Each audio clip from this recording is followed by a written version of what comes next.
আমার নীরবতা বড্ড বেশি মুখর। শব্দহীন কথামালা ভাসিয়ে দেয় অজানা এক বাতাসে। পাগলের মতো গানের সুর ওঠে বুকের মাঝারে।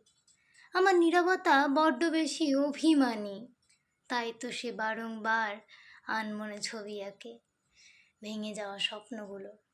তবু স্বপ্নগুলো আমায় একটাই কথা বলে, আমরা ভেঙে গেছি কিন্তু হারিয়ে যায়নি। আমার নীরবতা বড্ড বেশি প্রতিবাদী, বিনা শব্দে প্রতিনিয়ত আঘাত করে চলেছে। রক্তাক্তে ভরিয়ে তুলেছে আমায়, সেই রক্তগুলো বেরিয়ে আসে অশ্রু হয়ে যখন একাই থাকে বসে। আমার নীরবতা বড্ড বেশি সৃজনশীল, মনের অজান্তে জমিয়ে ফেলা কথার পাহাড় তা দিয়েই তৈরি করে ফেলি কবিতা, গান ও মানুষের অজানা কিছু গল্প। আমার নীরবতা অনেকটা সেই সমুদ্রের ঢেউয়ের মতো, একের পর এক ঢেউ আছড়ে পড়ে মনের মাঝে।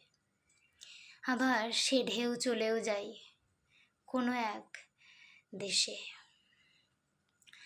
মাঝে মাঝে আনমনে ভাবি, নীরবতা যদি এত কথা বলে, তাহলে মানুষ কেন বলে যে নীরবতা চুপ করে থাকে?